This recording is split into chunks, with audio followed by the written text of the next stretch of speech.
வணக்க நண்பர்களே, இந்த வீடியோவில் நம்ம என்ன செய்தி பார்க்க போகிறோம்னா, பெப்சி உமா என்னும் 90களின் பிராண்ட் ரஜினிகாந்த் கன்வின்சிங் செய்து மசியாத டிவி சாம்ராஜ்யம் பின்னணி இணையதளத்தில் வைரலாகும் செய்தி. வாங்க என்ன தகவல்னு பார்க்கலாம். முதன்முறையாக நம்ம சேனலுக்கு பார்க்குறீங்கன்னா சப்ஸ்கிரைப் பண்ணாதவங்களாம் சப்ஸ்கிரைப் பண்ணிக்கோங்க. பெல் பட்டன் சிம்மலமைக்கி நம்ம சேனலோட நோட்டிஃபிகேஷனை எனபிள் பண்ணிக்கோங்க. நாங்கள் போடுற வீடியோ எல்லாமே உங்களுக்கு உடனுக்குடனே வந்து சேரும். வாங்க என்ன தகவல்னு பார்க்கலாம். பெப்சி உமாவுக்கு ரசிகர்கள் கோவில் கட்டுவதாக செய்திகள் அன்று கசிந்தது. அது மிகப்பெரிய விமர்சனத்துக்கு உள்ளானது. இது குறித்து ஒரு பெரிய நிபுணர் கேள்வி, நான் அந்த அளவிற்கு தகுதியான நபர் கிடையாது, என்னை போன்ற நபர்களுக்கு கோவில் கட்டினால் தமிழ்நாடு நாசமாகிவிடும் என்று விமர்சிப்பவர்கள் வார்த்தை உண்மைதான் என மிகவும் பக்குவமாக பதிலளித்துள்ளார் பெப்சி உமா என்று தெரிவித்துள்ள பிரபல தயாரிப்பாளர் பாலாஜி பிரபு அவர்கள். பிரபல யூடியூப் சேனலுக்கு தந்துள்ள பாலாஜி பிரபு, 90களில் இளைஞர்களுடைய பெண்களிடம் மிகப்பெரிய ஒரு அலையை உருவாக்கிய நிகழ்ச்சி தான் சன் தொலைக்காட்சியில் ஒளிபரப்பான பெப்சி உங்கள் ஜாய்ஸ் ஆகும். அதன் தொகுப்பாளர் பெப்சி உமா பேசும்போது அந்த கனிவான பணிவான குரலை கேட்பதற்கு இளைஞர்கள் ரொம்பவே ஆவலோடு காத்திருந்தாங்க. அந்த காலகட்டத்தில் தொலைபேசி அழைப்பு கிடைக்காதால் ஏமாற்றத்தை அடைந்தவர்களும் உண்டு. அழைப்பு கிடைத்து பேசியவர்கள் பெரும் அதிர்ஷ்டசாலியாக பார்த்ததும் உண்டு.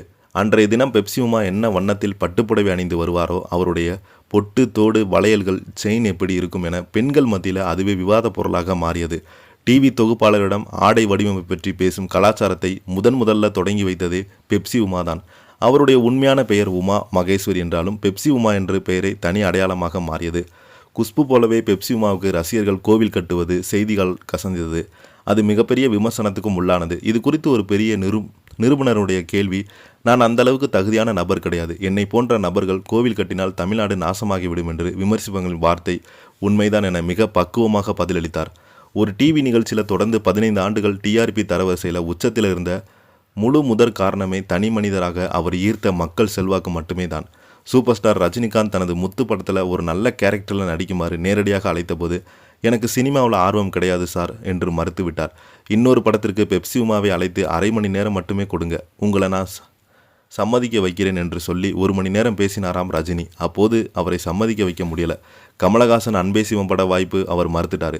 பாலிவுட் நடிகர் ஷாருக்கான் இந்த நிகழ்ச்சியில் மிகவும் பிடித்திருந்தால் தனது படத்தின் இயக்குனரை நேரடியாக சென்னைக்கு அனுப்பி வைத்து தனது ஜோடியாக நடிக்க அழைப்பு விடுத்தாராம். அதையும் உமா நிராகரித்தாங்களாம். கே பாலச்சந்திரன், மணிரத்னம், பாரதிராஜா என பல முன்னணி இயக்குநர்கள் வாய்ப்புகள் பெப்சி உமாவுக்கு மறுத்திருக்கிறாங்க. இயக்குனர் பாலச்சந்திரன், நான் இவ்வளவு சொல்லியும் கேட்க மாட்டேங்கிறாயா, ரொம்ப திமிரு பிடித்தவளாக இருப்பாய் போல என்று கூறியது கூட ஆர்வமில்லாத ஒரு தொழிலாளி என்னால் எப்படி முழுமையாக ஈடுபட முடியும், தப்பாக நினைத்து கொள்கிறேன் சார் என்று மென்மையாக மறுத்திருக்கிறாங்க. கிரிக்கெட் வீரர் சச்சின் டெண்டுல்கர் நடிக்கும் ஒரு விளம்பரத்தில் புடவைக்கு மாற்றாக மாடர்ன் ட்ரெஸ் அணிய வேண்டும் என்று கூறியதால் அந்த பெரிய வாய்ப்பை மறுத்துட்டாங்களாம். கொள்கையில் அவங்க மிகவும் பிடிவாதமாக இருந்தாங்க. அவங்க சில காதல் தொல்லைகளால் அரசியல் ரீதியாக கிசுகிசுகளாக பரப்பினாங்க. ஒரு முன்னணி பத்திரிகையாளர் குளிர்பான பெயரில் நிகழ்ச்சி நடத்தும் பெண் என்ற கிசுகிசு எழுதிய போது நேரடியாக அந்த பத்திரிகையை ஆபீஸுக்கு தொடர்பு கொண்டு பேசியிருக்கிறாங்க. என்ன சார் இப்படி பொய்யான தகவலை எழுதியிருக்கிறீங்க, பேர் சொல்லாவிட்டாலும் அதுதான் நான் தான் என்று அனைவருமே தெரிந்து விடுமோ என்று கேட்டிருக்கிறாங்க. அந்த பொய் செய்தியை இதை பெரிதாக எடுத்துக்கொள்ள அவருக்கு இருந்த ஒரே காதல் திருமணத்தில் முடிந்தது.